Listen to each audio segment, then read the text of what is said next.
Hello everyone, welcome to my channel KP success zone. दोस्तों, geography NCERT का series चल रहा था और आप लोग को आई होप पसंद भी आ रहा होगा। तो आज हम लोग जो शुरू करने वाले हैं क्लास 8 का पहला चैप्टर ज्योग्राफी का। क्लास 7 कंप्लीट हो चुका है, क्लास 6 भी कंप्लीट हो चुका है कंप्लीट नोट्स के साथ। तो अगर आप लोग नहीं देखें हैं तो चैनल के प्लेलिस्ट में जाइए और दोनों लेक्चर आप देख सकते हैं, क्लास 6 का भी और क्लास 7 का भी। आज से क्लास 8 स्टार्ट हो गया है। ठीक है, तो धीरे धीरे हम लोग बढ़ रहे हैं और डेली एक चैप्टर करते करते आपको एग्जाम तक ज्योग्राफी खत्म करा दिया जाएगा। ठीक है, उसके बाद हिस्ट्री का बात करें तो देखिए हिस्ट्री भी स्टार्ट किया जाएगा। 20 को हमारी तरफ इलेक्शन है और उसमें थोड़ा ड्यूटी है तो उधर काम भी करना होता है। तो उसके बाद हम हिस्ट्री शुरू करने वाले हैं। 20 के बाद डेट आपको बता दिया जाएगा। तो हिस्ट्री और ज्योग्राफी दोनों चलेगा। ठीक है, वो भी 6 से लेकर 12 तक। चलिए आज के क्लास को स्टार्ट कर लेते हैं, पहले बुक से और फिर नोट से उसका रिवीजन, जैसा कि हम सभी पढ़ते थे। मोना और राजू चैप्टर का नाम तो देख ही लिए, संसाधन। ठीक है, काफ़ी इंपॉर्टेंट चैप्टर है, छोटा चैप्टर है लेकिन बहुत अच्छा चैप्टर है ये। ठीक है, तो मोना और राजू नाम का कोई लड़का है और घर साफ करने में अपने अम्मा की मदद कर रहे थे।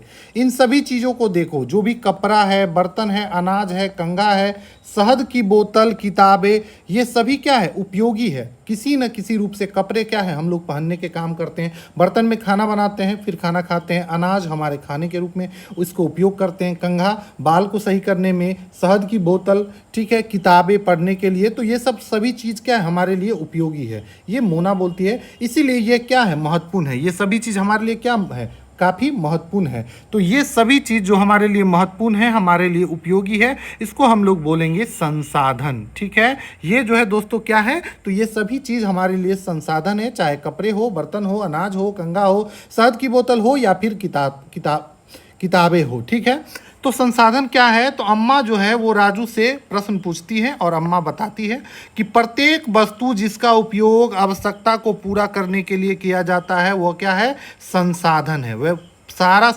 वस्तु जिसको उपयोग किया जाता है, ठीक है, अपने आवश्यकता को पूरा करने के लिए, वो क्या है, तो संसाधन है। हमारे चारों ओर अगर हम लोग निरीक्षण करेंगे, देखेंगे तो संसाधन के विभिन्न प्रकार आपको देखने को मिलेगा। ठीक है, अगर आपको प्यास लगता है तो हम क्या करते हैं, जल पीते हैं। जल भी क्या है, एक प्रकार का संसाधन है। उसके बाद घर में विद्युत का उपयोग करते हैं, विद्युत भी क्या है, एक संसाधन है। स्कूल से घर पहुंचने के लिए रिक्शा का प्रयोग करते हैं, पढ़ने के लिए पाठ्य पुस्तक का प्रयोग करते हैं। उसके ये सभी जो है दोस्तों क्या है, एक प्रकार का संसाधन है जो कि हमारे लिए क्या है, आवश्यक है और हम उसका उपयोग करते हैं। ठीक है, उन्होंने जिन ताज़ी सब्जी का उपयोग किया वो भी एक संसाधन है। मतलब हमारे पिता नाश्ता तैयार करते हैं, आपके पिता अगर नाश्ता तैयार करते हैं तो उसमें जो सब्जी का उपयोग होता है, ताज़ी सब्जी का, वो भी क्या है, एक प्रकार का संसाधन है जिसको हम लोग खाने के रूप में उपयोग करते हैं। ठीक है, उसके बाद आ जाइए तो जल, विद्युत, रिक्शा, सब्जी, पाठ्य पुस्तक, ये सभी एक जैसा है। सभी वस्तुओं का उपयोग हम लोग करते हैं,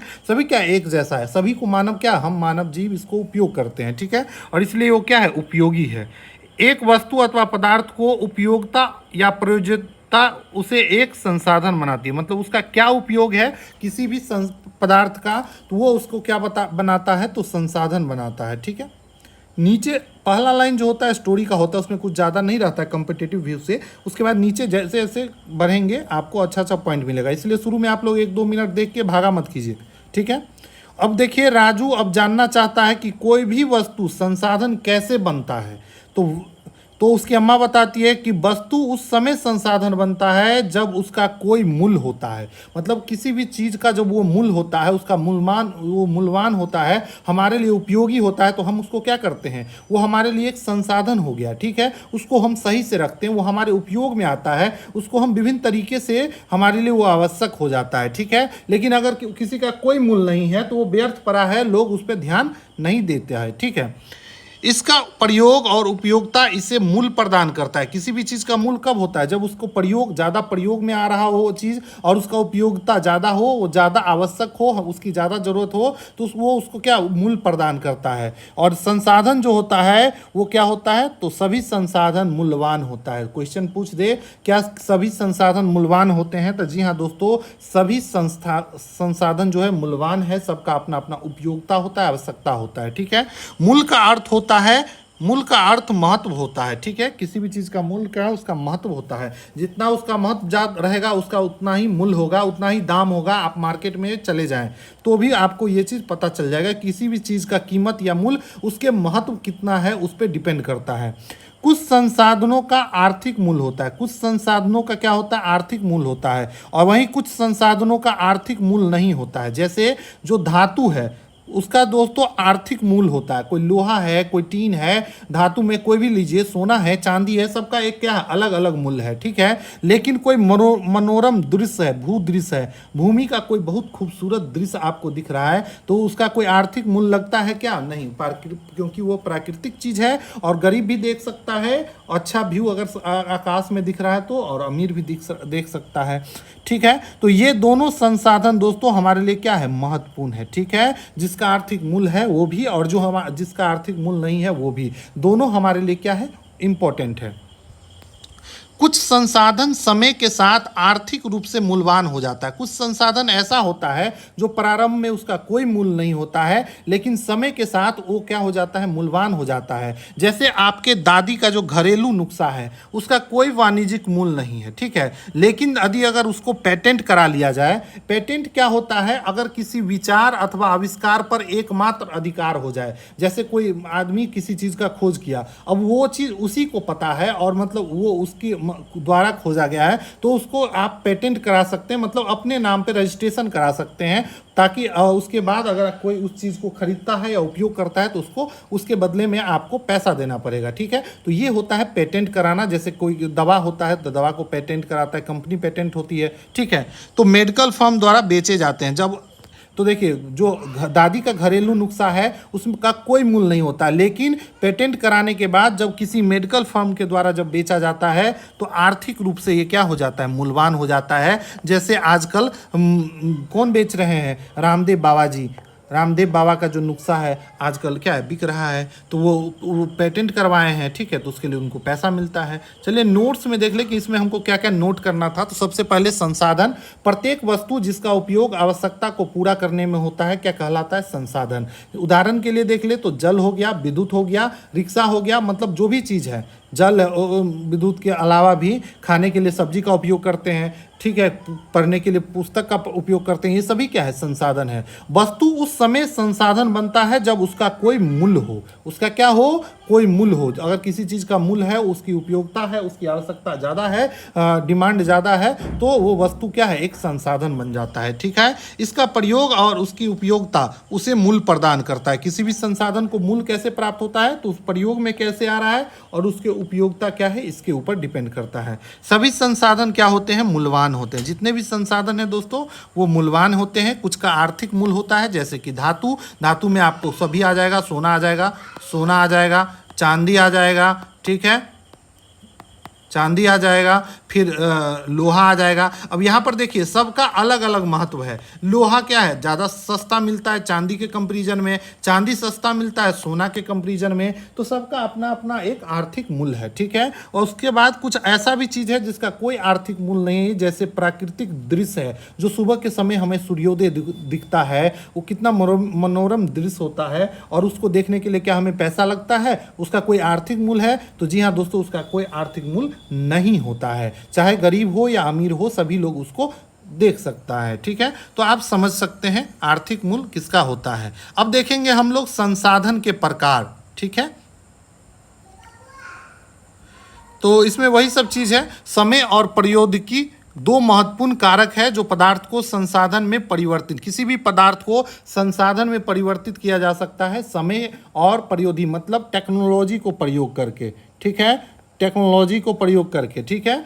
दोनों लोगों की आवश्यकता से संबंधित है। लोग स्वयं ही सबसे महत्वपूर्ण संसाधन, देखिए लोग भी जो है, हम भी एक प्रकार के क्या है, संसाधन है, आप भी एक तरह के क्या हो, संसाधन हो। तो लोग स्वयं भी एक महत्वपूर्ण संसाधन है। उनका विचार, उनका ज्ञान, उनका आविष्कार, खोज, ये सभी क्या है, एक संसाधन है। अगर आपके पास ज्ञान है तो आपके वो संसाधन है, आप आपके लिए वो संसाधन का काम करेगा, मतलब आप एक संसाधन हो, अपने ज्ञान का प्रयोग करके आपका भी एक मूल हो सकता है। ठीक है, अधिक संसाधन की रचना करते हैं। ठीक है, तो मनुष्य जो है अपने विचार, ज्ञान, आविष्कार और खोज के द्वारा अधिक संसाधनों की रचना करते हैं। ठीक है, और प्रत्येक खोज अथवा आविष्कार से बहुत से अन्य खोज एवं आविष्कार होता है। ठीक है, अब एक खोज से आगे चल के कई आविष्कार होते हैं, जैसे आग का खोज हुआ सबसे पहले, उसके बाद हम लोग क्या करने लगे, खाना पकाने की पद्धति का विकास हुआ, आग पे खाना पकाने लगे। पहले आग का आविष्कार नहीं हुआ था तो लोग कच्चा मांस खा जाते होंगे, आग के आविष्कार हुआ। ठीक है, उसके बाद आग पे कई तरह के चीज़ होने लगा भाई, आजकल तो फायर पान भी प्रचलित है, तो आप समझ ही सकते हैं कि आग का कहाँ तक पहुँच गया है। तो अन्न प्रक्रिया का प्रचलन हुआ, जैसे उसी तरीके से जब पहिए का आविष्कार हुआ तो परिवहन का विकास हुआ। अब देखिए परिवहन में ही मानव का दिमाग इतना हो गया कि अब देखिए कितने तरह का परिवहन हो गए, वायुयान हो गया, फिर मतलब सड़क में ही देख लीजिए, जीप हो गया, थार हो गया, ये हो गया, वो हो गया, ट्रेन हो गया, बस हो गया, हर तरीके का वाहन का क्या हो रहा है, विकास हुआ। और वो सब कहाँ स्टार्ट हुआ था, एक पहिए के आविष्कार से ही स्टार्ट हुआ था। तो यही बात है कि लोग जो है स्वयं ही एक महत्वपूर्ण संसाधन है, वो अपने विचार, ज्ञान और आविष्कार के द्वारा एक नए संसाधन की खोज कर लेते हैं। ठीक है, जिस प्रकार पहिए के आविष्कार के बाद बहुत सारे परिवहन व्यवस्था का जाल बिछा दिया गया और खोज कर लिया गया। ठीक है, परिवहन की नवीनतम विधियों का विकास हुआ, जल विद्युत बनाने की प्रौद्योगिकी ने तेजी से बहते जल से ऊर्जा उत्पन्न करके उसे एक महत्वपूर्ण संसाधन बना दिया। वैसे तेजी से जल से हम जहाँ बढ़ता है वहाँ पे विद्युत डैम बनाया गया है और विद्युत उत्पादन किया जाता है। तो ये सभी चीज़ मानव के द्वारा किया गया है। तो आगे हम लोग पढ़ेंगे संसाधन का प्रकार, जिसमें प्राकृतिक, मानव निर्मित और मानव में वर्गित किया गया था। ठीक है, तो संसाधन के 3 प्रकार, पहले प्राकृतिक संसाधन, उसके बाद मानव निर्मित संसाधन और उसके बाद मानव भी एक तरह का क्या है, संसाधन है। तो तीनों के बारे में इस चैप्टर में पढ़ना है। ठीक है, चलिए प्राकृतिक संसाधन पढ़ेंगे। जो संसाधन प्रकृति से प्राप्त होते हैं उसको क्या बोलेंगे, तो प्राकृतिक संसाधन। नाम से ही क्लियर है कि वैसे संसाधन जो कि प्रकृति से हमें प्राप्त होता है वो क्या है, प्राकृतिक संसाधन है। अधिक संशोधन के बिना उपयोग में लाए जाते हैं। ये जितने भी प्राकृतिक संसाधन हैं बिना किसी संशोधन के उपयोग में लाया जाता है, इसलिए इसको बोलते हैं प्राकृतिक संसाधन। ठीक है, वो उसके जैसे कि वायु हम लोग क्या करते हैं, सांस लेने के लिए प्रयोग करते हैं। अगर वायु ना हो धरती पे तो हम क्या सांस ले पाएंगे, हमारा जीवन ही क्या हो जाएगा, दुर्लभ हो जाएगा। ठीक है, संभव ही नहीं है वायु के बिना। नदी, झील, ये का जल, मृदा मतलब मिट्टी, खनिज, ये सभी दोस्तों क्या है, एक प्राकृतिक संसाधन है। इसको हमने नहीं बनाया है, ये प्रकृति के द्वारा निर्मित है। ठीक है, इन संसाधनों में बहुत से प्रकृति से हमें निःशुल्क उपहार है। इसमें बहुत सारा चीज़ जो है दोस्तों वो क्या है, एक निःशुल्क उपहार में ना, बिना शुल्क का मतलब उपहार है हमारे लिए। सीधे सीधे उपयोग में लाए जाते हैं बहुत सारे प्राकृतिक चीज़ों के। कुछ परिस्थिति में प्राकृतिक संसाधन का अच्छी तरह उपयोग करने के लिए औजार और प्रौद्योगिकी की आवश्यकता होती है। अब कुछ सामान को जैसे ही मिलता है हम वैसे नहीं यूज कर सकते हैं। जैसे लोहा प्राप्त करने के लिए हमको क्या, लौ अयस्क से लोहा का क्या करना पड़ता है, निष्कर्षण करना पड़ता है। उसके लिए हम लोग टेक्नोलॉजी लगाते हैं। आप लोग साइंस में पढ़े होंगे, धातु का निष्कर्षण एक चैप्टर था जिसमें हम लोग क्या, एल्युमिनियम का निष्कर्षण, लोहा का निष्कर्षण, किस तरीके से अशुद्धि उससे हटाकर शुद्ध लोहा बनाया जाता है, उसके बाद प्रयोग में लिया जाता है। तो ये सभी चीज़ प्राकृतिक चीज़ों को हम लोग क्या करते हैं, उपयोग में लाते हैं और उसके लिए औजार और कई बार औद्योगिक प्रौद्योगिकी मतलब टेक्नोलॉजी का भी प्रयोग करना पड़ता है। ठीक है, प्राकृतिक संसाधनों को विस्तृत रूप से नवीकरणीय और अनवीकरणीय संसाधन में विभाजित किया। अब देखिए प्राकृतिक संसाधन को भी 2 पार्ट में डिवाइड किया गया है। एक होता है नवीकरणीय और दूसरा है अनवीकरणीय। नोट्स में आपको जब दिखाएंगे तो आपको सारा क्लियर हो जाएगा। ठीक है, चलिए देख ही लेते हैं। प्राकृतिक संसाधन के 3 प्रकार, प्राकृतिक संसाधन, मानव निर्मित और मानव संसाधन। प्राकृतिक संसाधन क्या होता है, ये प्रकृति से प्राप्त होते हैं और बिना अधिक संशोधन के उपयोग किए जाते हैं। ठीक है, इसके अंतर्गत वायु, नदी, झील का जल, मृदा, खनिज, ये सभी क्या है, प्राकृतिक संसाधन है। ठीक है, अब देखिए प्राकृतिक संसाधन को दो पार्ट में बांटा गया। एक है नवीकरणीय संसाधन और दूसरा है अनवीकरणीय। तो सबसे पहले नवीकरणीय संसाधन पढ़ेंगे, जो शीघ्रता से नवीकृत अथवा पुनः प्राप्त हो जाए, मतलब जिसको खर्च करने के बाद वो पुनः हमको प्राप्त हो जाए, उसको बोलेंगे प्राकृतिक संसाधन। ठीक है, नवीकरणीय प्राकृतिक संसाधन। ठीक है, इसमें कुछ जो है दोस्तों असीमित है, मानव क्रिया का इस पर कोई प्रभाव नहीं पड़ता है, जैसे सौर ऊर्जा और पवन ऊर्जा जो दोस्तों क्या है, असीमित है। ठीक है, इस पर मानव क्रिया का कोई प्रभाव नहीं पड़ता है। लेकिन जल की बात करें तो जल जो है दोस्तों क्या है, जल भी असीमित ही है, लेकिन जल का ज़्यादा दुरुपयोग से आप लोग देख ही रहे हैं, कहीं कहीं सूखा भी देखने को मिलता है। ठीक है, वही बात करें कुछ जो है संसाधन क्या है, नवीकरणीय है, लेकिन ये सीमित मात्रा में है, जैसे मृदा हो गया, वन हो गया, इस पर मानव की क्रिया का डायरेक्ट प्रभाव पड़ता है। अगर आप इसका मानवीय क्रिया पर डायरेक्ट प्रभाव पड़ता है, जैसे मिट्टी पर, मिट्टी में हम लोग क्या करते हैं, ज़्यादा खाद अगर डाल देते हैं तो मिट्टी की उर्वरा शक्ति खत्म हो जाती है। वन को काट देते हैं तो वन क्या हो जाता है, जंगल साफ हो जाता है, वीरान हो जाता है और मरुस्थल भूमि में तब्दील हो जाता है। ठीक है, तो मृदा और वन जो है दोस्तों ये भी प्राकृतिक संसाधन है, नवीकरणीय संसाधन है, लेकिन इस पर क्या करता है, मानव का प्रभाव पड़ता है। ठीक है, लेकिन सौर ऊर्जा पवन ऊर्जा पे मानव का कोई प्रभाव नहीं पड़ता है। ठीक है, उसके बाद देखेंगे अनवीकरणीय संसाधन, वैसा प्राकृतिक संसाधन जिसका भंडार जो है दोस्तों सीमित है, मतलब ये भी अनवीकरणीय भी प्राकृतिक संसाधन है, लेकिन इसका भंडार जो है दोस्तों वो सीमित मात्रा में मिलता है। इसका नवीकृत अथवा पुनः प्राप्त होने में हजारों वर्ष और इसको पुनः प्राप्त करने में हजारों वर्ष लग जाते हैं, जैसे कोयला, पेट्रोलियम, प्राकृतिक गैस, ये सब क्या है, अनवीकरणीय संसाधन है। इसका ज़्यादा दुरुपयोग नहीं करना चाहिए, ज़्यादा उपयोग के बाद ये खत्म हो जाएगा, और सबसे बड़ी बात है कि इसको बनने में हजारों वर्ष लग जाते हैं। ठीक है, प्राकृतिक संसाधन का वितरण की बात करें तो प्राकृतिक संसाधन का वितरण हर जगह एक समान नहीं होता, कहीं पे तेल मिलता है, कहीं पे नहीं मिलता, कहीं पे सोना मिलता है तो कहीं पे चांदी मिलता है। ठीक है, तो हर जगह प्राकृतिक संसाधन का वितरण एक जैसा नहीं है। ठीक है, भूभाग, जलवायु और उस भूभाग की ऊंचाई पर यह निर्भर करता है, इसलिए इसका जो वितरण है पृथ्वी पर असमान है। पृथ्वी पर कैसा है, असमान है, एक समान नहीं है। अब देखेंगे हम लोग मानव निर्मित संसाधन क्या होता है। ठीक है, तब तक हम लोग यहाँ एनसीईआरटी भी पढ़ लेते हैं, इसको भी नहीं छोड़ना है। ठीक है, इसका लाइन बाय लाइन पढ़िए ताकि आपको कोई भी चीज़ डाउट न रह जाए। नवीकरणीय संसाधन अभी देख लिए, वे संसाधन जो शीघ्रता से नवीकृत और पुनः पूरित हो जाए, मतलब फिर से हमें प्राप्त हो जाए। इसमें कुछ असीमित है, जो मानवीय क्रिया के पर इस मानवीय क्रिया से इस पर प्रभाव नहीं पड़ता है, और सौर और पवन ऊर्जा इसके अंतर्गत आता है। फिर भी कुछ नवीकरणीय संसाधन जैसे जल, मृदा और वन जो है लापरवाही अगर किया जाए तो इसके उपयोग और भंडार को प्रभावित कर सकते हैं। जल जो है दोस्तों असीमित नवीकरणीय संसाधन प्रतीत होता है, ऐसा लगता है कि असीमित है, लेकिन फिर भी जल की कमी और प्राकृतिक जल स्रोतों का सूखना आज विश्व के बहुत से भागों में एक बड़ी समस्या बन गया है। तो इसीलिए जल का दोस्तों हम लोग अच्छे से उपयोग करें, ज़्यादा बर्बाद न करें। जल के बारे में लोगों को ऐसा लगता है कि ये क्या है, नवीकरणीय है, ये हमको फिर से प्राप्त हो जाएगा, लेकिन ऐसा नहीं है। बहुत जगह आपको सूखा से परेशान, और आज के कुछ दिन पहले आप लोग बेंगलोर में देखे थे कि किस तरीके से वहाँ पर लोगों को पानी की कमी का महसूस हुआ था, और बहुत लोग जो वहाँ काम कर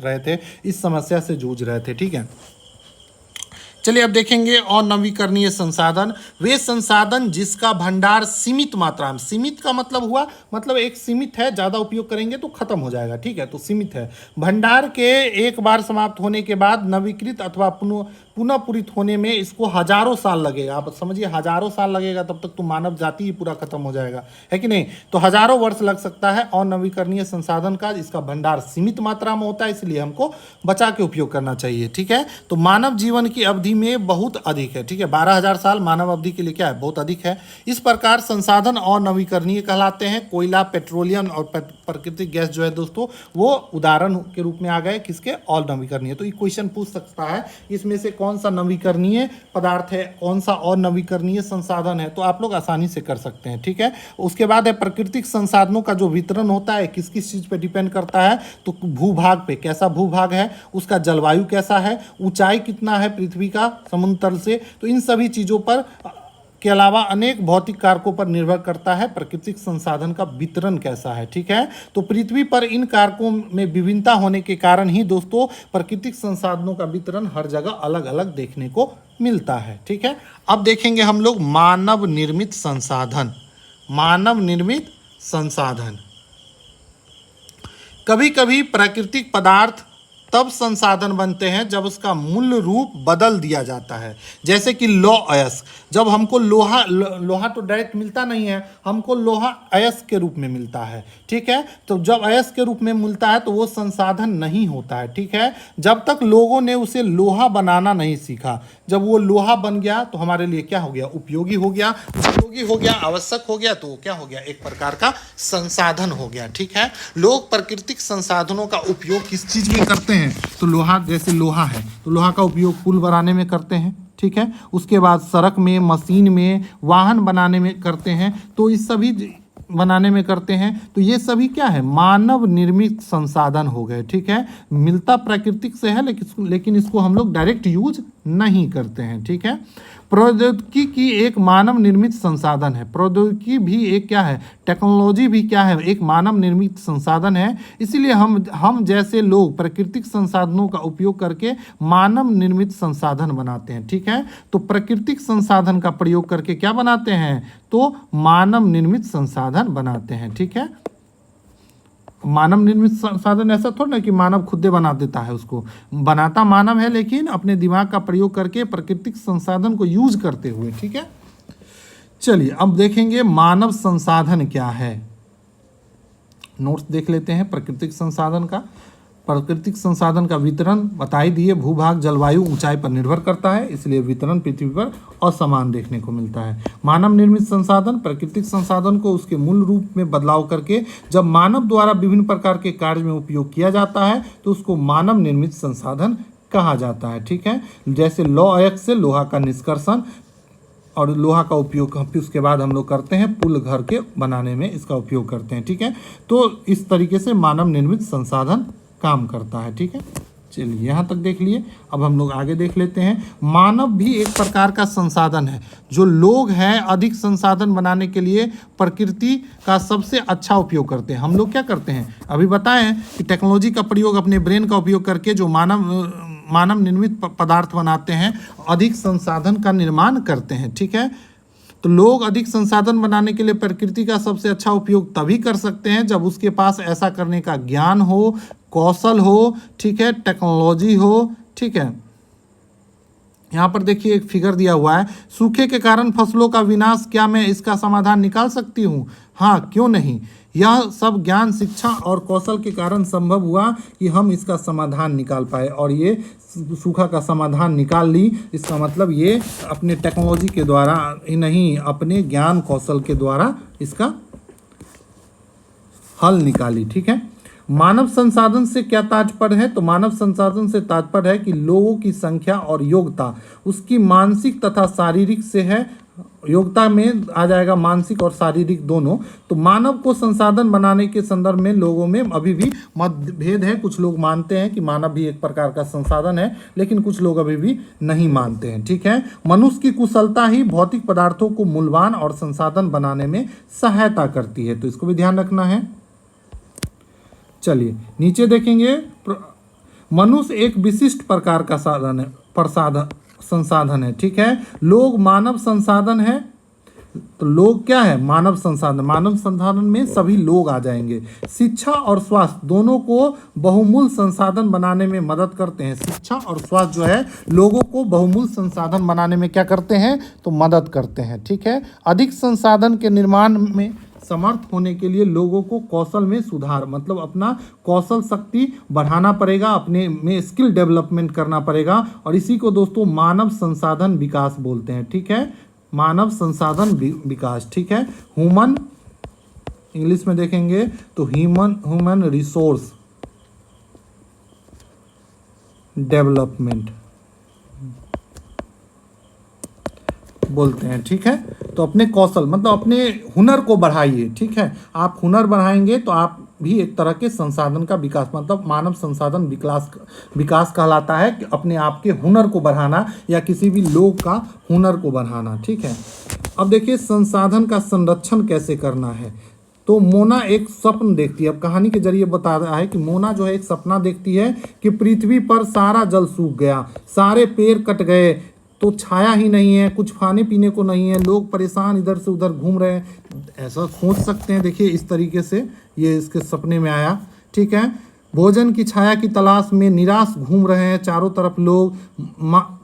और उसके बाद जब वो उठती है तो माँ को सपने के बारे में बताइए और पूछती हैं कि क्या यह सच हो सकता है। तो जी हाँ दोस्तों, यदि हम भी नवीकरणीय संसाधन के प्रति सतर्क नहीं रहे तो वह बहुत ही दुर्लभ हो सकता है और अनवीकरणीय संसाधन निश्चित ही एक दिन समाप्त हो जाएगा, क्योंकि इसका जो भंडार है वो क्या है, सीमित मात्रा में है। इसका ज़्यादा उपयोग करेंगे तो ये खत्म हो जाएगा और हजारों साल बाद मिलेगा, तब तक मानव की विनाश हो चुका रहेगा। ठीक है, तो संसाधनों का सतर्कतापूर्वक उपयोग करना, उसे नवीकरण के लिए समय देना, संसाधन संरक्षण करना। ठीक है, तो संसाधन संरक्षण क्या कहलाता है, इसको एक लाइन लिख लीजिएगा। संसाधनों का सतर्कतापूर्वक उपयोग, चाहे मानव निर्मित संसाधन हो और नवीकरणीय है या नवीकरणीय हो, सभी का अगर हम सतर्कतापूर्वक उपयोग करते हैं, मतलब अच्छे से उपयोग करते हैं, तो उन्हें नवीकरण के लिए समय देते हैं, तो ये संसाधन का क्या कहलाएगा, संरक्षण, मतलब उसका बचाव कहलाएगा। संसाधनों का उपयोग करके आवश्यक और भविष्य के लिए उसके संरक्षण के संतुलन बनाए रखना सतोषपोषणीय विकास कहलाता है। ठीक है, तो ये क्या कहलाता है, तो भविष्य के लिए संरक्षण में संतुलन बनाए रखना, मतलब संसाधन के संरक्षण में संतुलन बनाए रखना सतत पोषणीय विकास कहलाता है। ठीक है, तो इसको भी ध्यान रखना है, मतलब अपने आने वाले जनरेशन के लिए नवीकरणीय संसाधनों को बचा कर रखना, प्रकृति को संतुलन बनाए रखना ही क्या कहलाता है, सतत पोषणीय विकास। ठीक है, संसाधनों के संरक्षण के अनेक तरीके हैं। ठीक है, अब संसाधन के संरक्षण के अनेक तरीके हैं, कुछ नोट्स नहीं बना है नीचे, तो आप इसको नोट डाउन कर लीजिएगा, हम बता दिए हैं इस पॉइंट को और इस पॉइंट को। ठीक है, प्रत्येक व्यक्ति उपभोग को कम करके वस्तुओं के पुनर्चक्रण और पुनः उपयोग द्वारा योगदान दे सकता है। ठीक है, अंततः यह एक विभिन्नता बताता है क्योंकि सभी जीव एक दूसरे से जुड़े हैं। पुराने समाचार पत्र, व्यस्त वस्त्र और बांस की डंडियों के लिफाफे, खरीदारी के लिए थैला बनाना, मतलब अपना जो अगल बगल जो वेस्ट मटेरियल पर बचा हुआ है उससे लिफाफे बना लेना, थैला बना लेना, इस तरीके से हम वस्तुओं को फिर से उपयोग कर सकते हैं और अपने संसाधनों को बचाना और अपने पृथ्वी को सजीव रखना एक बहुत अच्छा कार्य कहलाता है। ठीक है, इसी तो मैं भी बहुत सतर्क रहूंगी, एक जैसी बोलती है, और किसी भी कागज़ को व्यर्थ नहीं करूंगी, क्योंकि क्या होता है, कागज़ किससे बनता है, तो कागज़ को बनाने के लिए बहुत से पेड़ों को काट दिया जाता है। तो आप लोग को भी सतर्क रहना है और अपने संसाधनों का उचित उपयोग करना है। ठीक है, चलिए आगे देखिए, विद्युत को व्यर्थ नहीं करना है, विद्युत जल और कोयले से मिलता है। ठीक है, अब ये क्या है, अनवीकरणीय संसाधन है। जल को बेकार नहीं करना चाहिए, जल की एक एक बूंद हमारे लिए क्या है, काफ़ी मूल्यवान है। जहाँ पर सूखा पड़ रहा है वहाँ अगर आप लोग जाकर देखेंगे तो उन लोग के लिए जल के बिना वो लोग कैसे रह लेंगे। ठीक है, तो उस सब के लिए दोस्तों जल का संरक्षण करना बहुत इंपॉर्टेंट है। हम सब मिलकर अंतर ला सकते हैं इसमें, और आप संसाधन संरक्षण में कैसे मदद करने जा रहे हैं उसके बारे में भी इसमें बोल रहा है लिखने के लिए। तो सभी नवीकरणीय संसाधनों का उपयोग सतत पोषणीय है, पृथ्वी पर जीवन की विविधता संरक्षित की जाए और प्राकृतिक पर्यावरण तंत्र की हानि को कम से कम किया जाए। ठीक है, तो इस तरीके से हम क्या कर सकते हैं, प्राकृतिक संसाधन का संरक्षण कर सकते हैं। ठीक है, तो आज का चैप्टर में इतना ही था। आप लोग ऑब्जेक्टिव बनाइए और मिलते हैं अगले चैप्टर में। ठीक है, तो अगला दिन क्लास 8 का चैप्टर नंबर 2 क्लास 8 का शुरू होगा। आज का चैप्टर में कुछ ज़्यादा विशेष नहीं था, अगले चैप्टर में फिर से हम लोग मिलते हैं। तब तक के लिए हमारे चैनल को सब्सक्राइब कर लीजिए और जुड़े रहिए। ठीक है।